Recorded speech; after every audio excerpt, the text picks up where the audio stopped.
Hello friends, this is Mohammad Kumar Jain. I am an assistant professor target for IQ में आप सबका स्वागत है। आज हम जो टॉपिक लेके आ रहे हैं वो सिविल प्रोसीजर कोड से सेक्शन 88 और ऑर्डर 35 की बात करता है, यानी कि इंटरप्रीटर सूट की बात करेगा, यानी कि अंतर्भिवाचीवाद की हम बात करेंगे आज। तो चलिए स्टार्ट करेंगे। देखिए, मैं आपको समझा दूं, जो इंटरप्रीटर सूट या अंतर्भिवाचीवाद होता है ये एक स्पेशल सूट होता है। जैसा कि आप सब जानते हैं कि कोई भी सिविल डिस्प्यूट होता है वो प्लेंटिफ और डिफेंडेंट के बीच में होता है, यानी कि वादी और प्रतिवादी के बीच में होता है। लेकिन यहाँ पर आप देखेंगे इंटरप्रीटर सूट में जो डिस्प्यूट है वो प्लेंटिफ और डिफेंडेंट के बीच में ना होके किनके बीच में होता है, ये दो डिफेंडेंट्स के बीच में होता है। अब इसे देखिए, समझाने के लिए मैं एक एग्जांपल आपके सामने लाया हूँ। पहले आप इस एग्जांपल को अच्छे से समझ लीजिए, तो मुझे लगता है कि आपका एक कंसेप्ट बहुत अच्छे से क्लियर हो जाएगा। देखिए, सपोज ऐसा हो कि मैंने जैसा बताया कि जो डिस्प्यूट है वो प्लेंटिफ और डिफेंडेंट के बीच में ना होकर दो डिफेंडेंट्स के बीच में होता है। तो हमारे माइंड में ये क्वेश्चन आता है कि यदि प्लेंटिफ और डिफेंडेंट के बीच में डिस्प्यूट नहीं है तो फिर प्लेंटिफ क्यों केस इंस्टीट्यूट कर रहा है। यानी कि यदि मैं प्लेंटिफ या वादी बोल रहा हूँ तो वही तो केस इंस्टीट्यूट कर रहा है, वही तो अपने आपको एग्रीव्ड दिखा रहा है। लेकिन फिर यदि डिस्प्यूट प्लेंटिफ और डिफेंडेंट का नहीं है तो प्लेंटिफ क्यों केस इंस्टीट्यूट कर रहा है। इस बात को मैं पहले आपको एक एग्जाम्पल के थ्रू समझाने की कोशिश करूँगा। सपोज ऐसा हो, मैं एक बैंक मैनेजर हूँ और हमारे बैंक में एक व्यक्ति को मान लेते हैं, ए नामक व्यक्ति का एक अकाउंट था, लेकिन अकाउंट है ऑलरेडी, लेकिन उस व्यक्ति की किसी रोड एक्सीडेंट में डेथ हो जाती है, यानी कि वो डिसीज पर्सन हो गया, मृतक व्यक्ति है। अब उसकी डेथ के कुछ दिनों बाद उसकी एक सो कॉल्ड वाइफ बैंक में आती है, हमारे पास आती है, और वो ये क्लेम करती है कि वो उस डिसीज पर्सन की ओनली सक्सेसर है और जो भी बैंक अकाउंट में जो भी पैसा है वो सारा पैसा उसको दे दिया जाए। और हमने बैंक जो हमारा बैंक था, उन्होंने कहा चलो ठीक है, हम इस मामले में इंक्वायरी करेंगे, देखेंगे। इसके बाद कुछ टाइम बाद एक सो कॉल्ड सन, उस डिसीज व्यक्ति का एक सो कॉल्ड सन तथा कथित पुत्र, क्योंकि अभी मैं इसे सो कॉल्ड इसलिए बोल रहा हूँ क्योंकि अभी हमें ये कंफर्म नहीं है कि वो एक्चुअली सन है भी या नहीं है। यही बात मैंने वाइफ के साथ लगाई है। तो उसके बाद कुछ दिनों बाद उसका एक सन, सो कॉल्ड सन आता है और वो बैंक से क्लेम करता है कि वो ओनली सक्सेसर है और सारा जो पैसा है उस डिसीज पर्सन का वो उसे मिलना चाहिए। इवन वो ये भी कहता है कि उसकी कोई मदर या उसके फादर की कोई वाइफ लिविंग या जीवित नहीं है। अब ऐसे में डिस्प्यूट ये है कि being a bank manager, being a bank authority, being a bank representative, हमें हमारा उस जो डिसीज पर्सन था उसका जो अकाउंट में जितना भी पैसा था, हमारा उस अकाउंट उस पैसे से कोई लेना देना नहीं है, हमारा उसमें कोई इंटरेस्ट भी नहीं है। और हम वो जो भी पैसा है, जो भी मनी है, वो हम रियल क्लेमेंट यानी कि वास्तविक दावेदार को देने को तैयार भी हैं। बस हमारा उस अकाउंट में जो हमारे कॉस्ट या चार्जेस होंगे उसके अलावा हमारा कोई इंटरेस्ट नहीं है। लेकिन प्रॉब्लम यहाँ पे ये है कि यदि हम सो कॉल्ड वाइफ को वो पैसा दे देते हैं और एक्चुअली क्लेमेंट सन निकल आया तो दिक्कत हो जाएगी। और वाइस वर्सा, यदि हमने सन को वो पैसा दे दिया ये जानते हुए कि वो ओनली सक्सेसर है उस डिसीज पर्सन का और रियल क्लेमेंट वाइफ निकली, तो फिर हमारी बैंक को कंपनसेशन देना पड़ जाएगा। तो ऐसे में क्या करें? ऐसे में जो बैंक मैनेजर है या बैंक का कोई रिप्रेजेंटेटिव है, क्यों ना ऐसा करे कि वो सो कॉल्ड वाइफ और सो कॉल्ड सन दोनों को पार्टी बनाए, दोनों को डिफेंडेंट बनाते हुए उन दोनों के खिलाफ एक केस इंस्टीट्यूट कर दे। और केस किस लिए इंस्टीट्यूट कर रहे हैं हम लोग जो बैंक मैनेजर हैं या बैंक रिप्रेजेंटेटिव है? ताकि ये पता चल जाए कि उस पैसे का जो रियल क्लेमेंट या वास्तविक दावेदार कौन है। सिर्फ हम कोर्ट से ये जानना चाहते हैं और हमारा उस प्रॉपर्टी में, उस पैसे में कोई इंटरेस्ट भी नहीं है एक्सेप्ट कॉस्ट एंड जो हमारा कॉस्ट या चार्जेस हैं उसके अलावा हमारा कोई इंटरेस्ट भी नहीं है और हम रियल क्लेमेंट को वो पैसा देने को तैयार भी हैं। तो सिर्फ इसलिए बैंक जो है वो प्लेंटिफ के रूप में सिर्फ इसलिए केस इंस्टीट्यूट करेगा ताकि हमें पता चल जाए कि रियल क्लेमेंट कौन है, ताकि वो पैसा हम रियल क्लेमेंट को दे सके। और यही जो सूट कहलाएगा वही कहलाया जाएगा इंटरप्रीटर सूट, जिसके बारे में सेक्शन 88 और ऑर्डर 35 हमें बताता है। तो लेकिन आपको इस बात को ध्यान रखना है कि सेक्शन 88 में एक प्रोविजो ये दिया हुआ है कि यदि ऑलरेडी पहले से कोई ऐसा सिविल सूट किसी कॉम्पिटेंट कोर्ट में पेंडिंग था जिससे जितने भी जो यानी कि जो पार्टीज थे, कंसर्न पार्टीज थे, उनकी उस प्रॉपर्टी के रिगार्डिंग जो राइट्स थे वो उनको डिटर्मिनेशन हो सकता था, उनका अवधारण हो सकता था, तो फिर अब अब ऐसा इंटरप्रीटर सूट, कोई भी इंटरप्रीटर सूट ऐसा इंस्टीट्यूट नहीं किया जाएगा, क्योंकि आप सोचिए कि जो हमारा मेन ऑब्जेक्ट था इंटरप्रीटर सूट इंस्टीट्यूट करने का वो क्या था। हम सिर्फ ये जानना चाहते थे कि उस प्रॉपर्टी के रिगार्डिंग रियल क्लेमेंट कौन है। लेकिन यदि ऐसा होता कि उस सो कॉल्ड वाइफ और सन के बीच में पहले से ही कोई ऐसा सिविल सूट पेंडिंग होता जिससे उस प्रॉपर्टी के रिगार्डिंग सभी पार्टीज के राइट डिसाइड हो सकते थे, तो फिर ऐसे में कोई इंटरप्रीटर सूट इंस्टीट्यूट नहीं किया जाएगा। और यही कंसेप्ट आप देखेंगे सेक्शन 88 में इंटरप्रीटर सूट या अंतर्विभाज्यवाद के नाम पे। लेकिन इसके बाद जरा इस बात को भी आप समझेंगे, ये देखिए इसमें जो प्रोसीजर बताया हुआ है इंटरप्रीटर सूट के रिगार्डिंग वो ऑर्डर 35 में बताया हुआ है। जरा एक बात आप समझिएगा, जब हम सीपीसी में ऑर्डर 7 रूल 1 पढ़ते हैं तो उसमें है what particulars to be content in plaint, यानी वाद पद में क्या क्या अंतर विशिष्टियाँ होती हैं, ये बात हमें ऑर्डर 7 रूल 1 में देखने को मिलती है। और जनरली आप सब ये जानते होंगे कि यदि हम एक प्लेंट की बात करते हैं तो प्लेंट में कोर्ट नेम, प्लेंटिफ और डिफेंडेंट्स नेम डिस्क्रिप्शन होता है। उसके साथ ही जो कॉज ऑफ एक्शन है, जो रिलीफ हम कोर्ट से चाहते हैं, कोर्ट का जुरिडिक्शन और valuation of subject matter for the purpose of court fees and pecuniary jurisdiction of court, यानी कुछ ऐसे पर्टिकुलर्स होते हैं जो हमें प्लेंट में बताने होते हैं। ये बात हमें कहाँ देखने को मिलती है? ऑर्डर 7 रूल 1 में। ध्यान दीजिएगा, फिर ऑर्डर 7 रूल 1 में हम चूंकि पढ़ तो भी इंटरप्रीटर सूट रहे हैं, लेकिन अब मैं बात करूंगा ऑर्डर 35 रूल 1 की। और जब हम एक इंटरप्रीटर सूट इंस्टीट्यूट करेंगे तो उसमें प्लेंट जब होगा तो प्लेंट में कौन कौन से पर्टिकुलर्स होने चाहिए। तो ऑर्डर 7 रूल 1 में जब हम पढ़ते हैं तो हमें देखने को मिलता है प्लेंट में कि न्यायालय का नाम क्या होगा, यानी कि जिस कोर्ट में हम केस इंस्टीट्यूट कर रहे हैं वो कोर्ट नेम हमें मेंशन करना होता है प्लेंट में। प्लेंटिफ नेम डिस्क्रिप्शन हमें बताना होता है, डिफेंडेंट नेम डिस्क्रिप्शन रेजिडेंस हमें बताना होता है, कॉज ऑफ एक्शन के बारे में हमें बताना होगा, कोर्ट के जुरिडिक्शन के बारे में हमें बताना होता है, जो रिलीफ हम क्लेम कर रहे हैं कोर्ट के थ्रू वो हमें बताना होगा, और हमें वैल्यूएशन ऑफ सब्जेक्ट मैटर भी बताना होगा for the purposes of court fees and pecuniary jurisdiction of court. लेकिन जब आप इंटरप्रीटर सूट इंस्टीट्यूट करेंगे तो ऑर्डर 7 रूल 1 में जो कंटेंट्स हैं वो तो आपको बताने ही हैं, लेकिन उसके अलावा आपको ऑर्डर 35 रूल 1 जब आप देखेंगे तो उसमें आपको 3 बातें और बतानी पड़ेंगी, यानी प्लेंट में कुछ एडिशनल स्टेटमेंट्स आपको देने पड़ेंगे। और उसमें ये स्टेटमेंट आपको देना पड़ेगा ऑर्डर 35 रूल 1 में, जो एडिशनल पॉइंट प्लेंट में आपको देना पड़ेगा वो ये देना पड़ेगा कि प्लेंटिफ और डिफेंडेंट में से किसी भी डिफेंडेंट के बीच में कोई कॉलिजन नहीं है, यानी कॉलिजन का मतलब दुस्संधि, यानी कि कोई मिली भगत प्लेंटिफ और डिफेंडेंट में से किसी डिफेंडेंट के बीच में नहीं है, पहली बात। दूसरी बात, आपको ये बताना पड़ेगा प्लेंटिफ को कि हमारा उस डिस्प्यूटेड सब्जेक्ट मैटर में कॉस्ट और चार्जेस को छोड़ के और कोई इंटरेस्ट नहीं है। ये बात भी आपको प्लेंट में, स्पेशली इंटरप्रीटर सूट के मामले में प्लेंट में आपको ये बात स्पेशली देनी पड़ेगी। और इस बात को मैं आपको समझा दूं क्योंकि जनरली आप देखेंगे कि इस केस में हमने 2 लोगों को पार्टी बनाया। मैं तो प्लेंटिफ था, बैंक मैनेजर था, लेकिन हमने यहाँ 2 डिफरेंट लोगों को डिफेंडेंट बनाया है।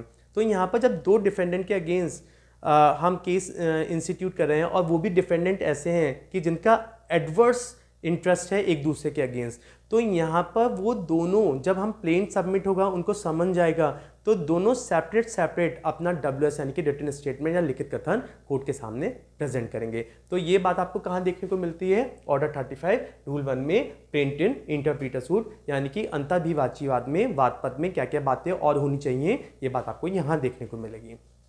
अब इसके बाद जब हम ऑर्डर 35 रूल 2 देखते हैं तो उसमें लिखा हुआ है payment of thing claimed into court, यानी कि ऑर्डर 35 रूल 2 ये कहता है कि जैसे मैंने आपको एग्जांपल दिया कि जो उस डिसीज पर्सन का जो बैंक अकाउंट में जो भी पैसा था, यानी बैंक के पास इस समय वो पैसा था, उसको लेके डिस्प्यूट था और हमने बैंक मैनेजर ने 2 लोगों को so called wife so called son को पार्टी बनाया, डिफेंडेंट बनाया, तो डिस्प्यूट तो बेसिकली दोनों के बीच में था।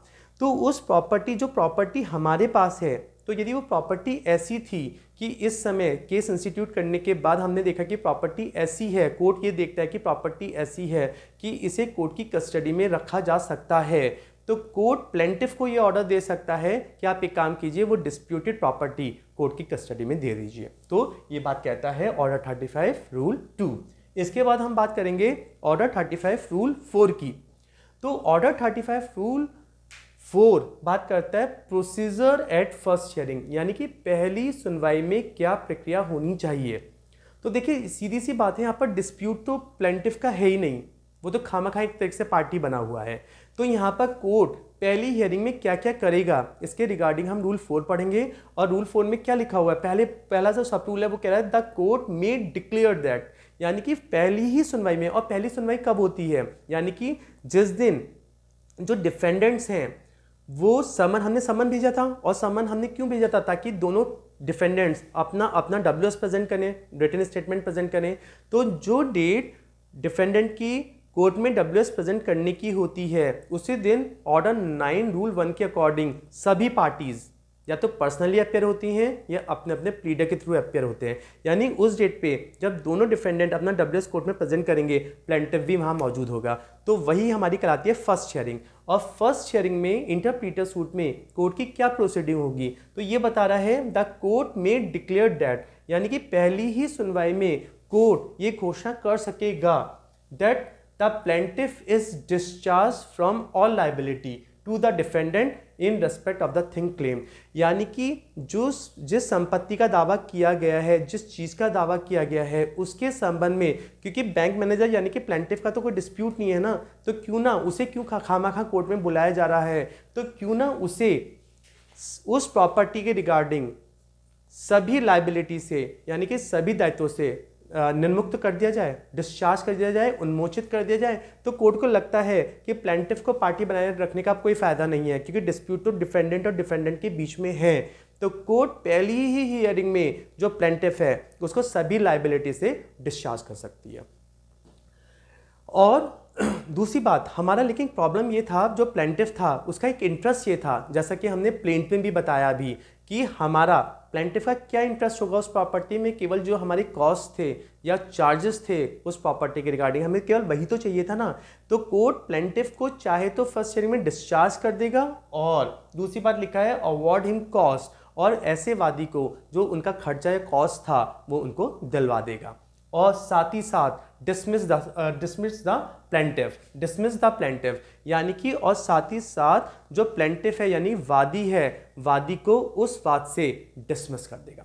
यानी इस बात को आप ध्यान रखेंगे कि जब हम प्रोसीजर एट फर्स्ट हियरिंग मतलब अंतराभिवाचीवाद में जब पहली सुनवाई होगी तो उसमें क्या प्रक्रिया फॉलो की जाएगी। कोर्ट के पास ये पावर है, डिस्क्रिशनरी पावर है, कि कोर्ट चाहे तो पहली ही हियरिंग में ये डिक्लेरेशन कर सकता है कि जो प्लेंटिफ है उसको सभी लाइबिलिटी से डिस्चार्ज कर दिया जाए, एक बात, और उसके जो कॉस्ट थे वो उसको दिलवा दी जाए, अवॉर्ड करा दी जाए, और उसे फाइनली उस सूट से डिसमिस कर दिया जाए। यानी आप उससे कहेंगे भैया आप जाइए, आपका इस केस में कोई मतलब नहीं बनता। लेकिन हम बात करेंगे बी पॉइंट की। लेकिन यदि कोर्ट को लगता है फर्स्ट हियरिंग में कि प्लेंट की जस्टिस यानी कि न्याय और सुविधा के लिए ये अपेक्षित है कि प्लेंटिफ का जब तक कि फाइनल डिस्पोजल उस केस का ना हो जाए उसे उस केस में पार्टी बने रहना चाहिए, तो कोर्ट अब ऐसे में उसको डिसमिस नहीं करेगा, उसको अब तब तक डिसमिस नहीं करेगा, डिस्चार्ज नहीं करेगा। क्लियर है बात। यानी यदि कोर्ट को लगता है डिस्चार्ज कर देना चाहिए तो डिस्चार्ज पहली ही हियरिंग में कर देगा, लेकिन यदि कोर्ट को लगता है कि उसे डिस्चार्ज या डिसमिस करने से इनकन्वीनियंस हो सकता है, अनजस्टिस हो सकता है किसी पार्टी के साथ, तो प्लेंटिफ को लास्ट तक जब तक कि फाइनल डिस्पोजल ना हो जाए उसे पार्टी ही बनाए रख सकता है। इसके बाद हम देखेंगे आगे, हम जरा बात करेंगे रूल 4 में हम सेकंड सब रूल की बात करेंगे, और इसमें ये कह रहा है, अब जरा ध्यान देते हैं क्योंकि अभी हमारा जो फर्स्ट हियरिंग में क्या प्रक्रिया क्या प्रोसीजर होगा हम इसी की बात कर रहे हैं रूल 4 में।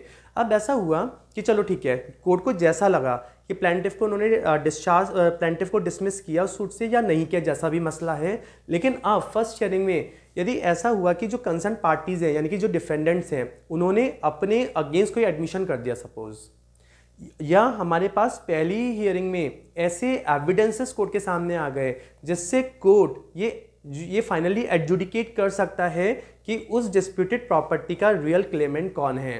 तो क्यों ना कोर्ट पहली ही हियरिंग में फाइनल जजमेंट दे दे, ये डिसाइड कर दे कि उस प्रॉपर्टी का रियल क्लेमेंट कौन है। Where the court finds that the admissions यानी कि जो स्वीकृतियां हैं of the parties or other evidences enable the court to do so, it may adjudicate, यानी कि न्याय निर्णित करेगा, it may adjudicate the title of the thing claimed, यानी कि यदि पहली सुनवाई में ऐसी स्वीकृतियां, ऐसे साक्ष्य उपलब्ध हैं कि कोर्ट उस दावाकृत वस्तु का टाइटल पहली ही हियरिंग में डिसाइड कर सकता है, एडजुडिकेट कर सकता है, तो वो एडजुडिकेट कर देगा और केस का डिस्पोजल हो जाएगा।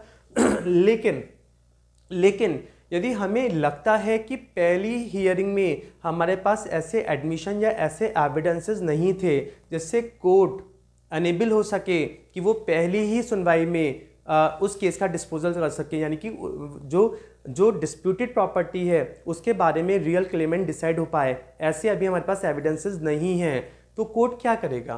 तो कोर्ट डायरेक्शन देगा कि भाई पार्टीज के बीच में, यानी डिफेंडेंट्स के बीच में जो डिस्प्यूट्स हैं, तो उनके बीच में जो इशू या एक से ज़्यादा इश्यूज हैं, तो वो इश्यूज फ्रेम किए जाएं और उनको ट्रायल किया जाए, यानी कि उनका विचार किया जाए। यानी कि कोर्ट को लगता है कि पहली हियरिंग में एडजुडिकेशन नहीं हो सकता, टाइटल डिसाइड नहीं हो सकते, तो फाइनली अब कोर्ट क्या करेगा? कोर्ट उस मामले में इश्यूज फ्रेम करेगा और उन इश्यूज के साथ उनका ट्रायल करेगा और फिर फाइनली मेरिट्स पे और कंसर्न एविडेंसेस के आधार पे और जो हमारे विटनेसेस होंगे उन सबको सुनने के बाद मेरिट में उसका डिस्पोजल कर देगा। और यहाँ पर मैं अब बात लेके चलूँगा एक लास्ट रूल की, ऑर्डर 35 रूल 5।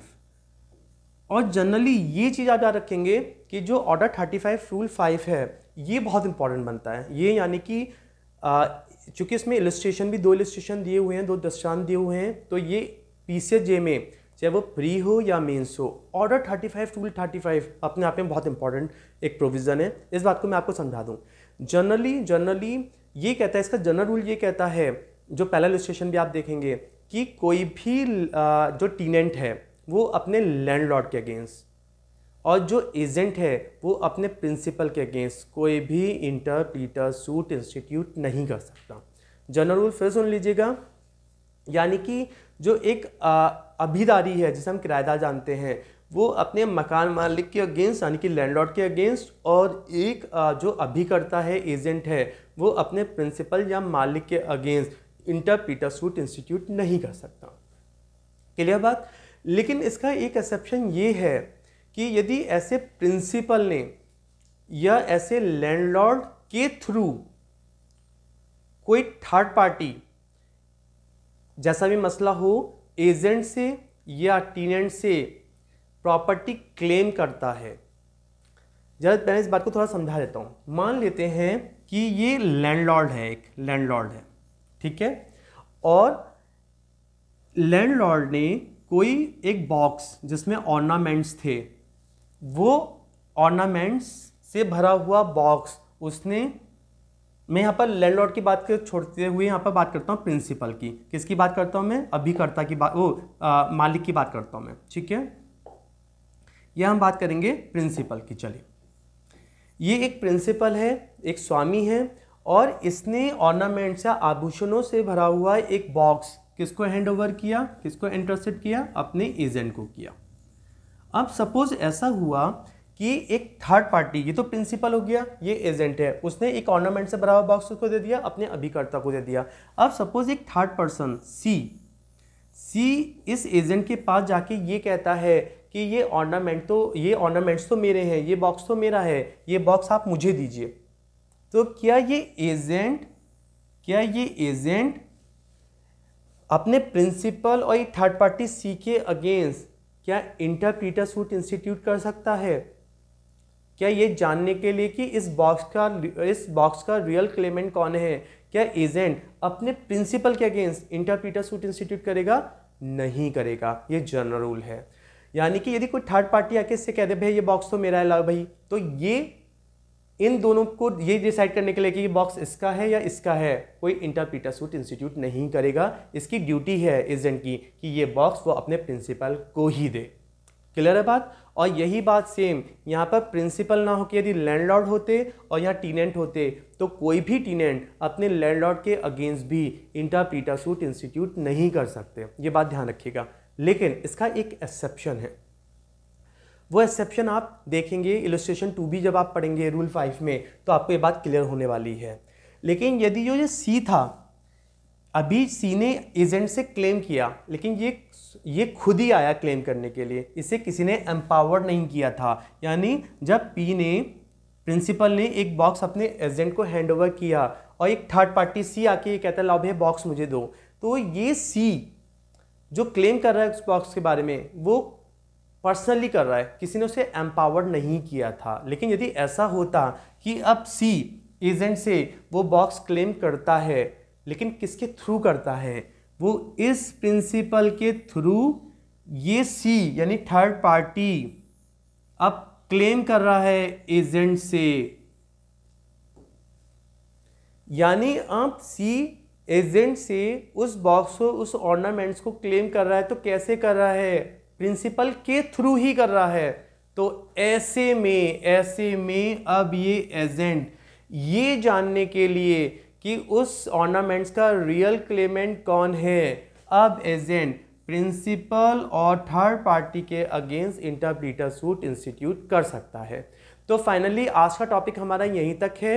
यानी कि मैंने आपको बताया कि इसमें इंटरप्रीटर सूट या अंतर्भिवाचीवाद क्या होता है, इसके बारे में हमने सेक्शन 88 देखा, और उसके बारे में जो प्रोसीजर था, यानी कि इंटरप्रीटर सूट में क्या प्लेंट होना चाहिए, प्लेंट कैसे ड्राफ्ट होगा, और फर्स्ट शेयरिंग में कोर्ट क्या क्या प्रोसीडिंग फॉलो करेगी, और क्या एक टेनेंट और जो एजेंट है क्या वो अपने लैंडलॉर्ड या प्रिंसिपल के अगेंस्ट इंटरप्रीटर सूट इंस्टीट्यूट कर सकता है या नहीं कर सकता। तो आज के टॉपिक में हमारा इतना ही रहेगा, फिर से आपसे जल्दी ही मुलाकात होगी। Thank you so much.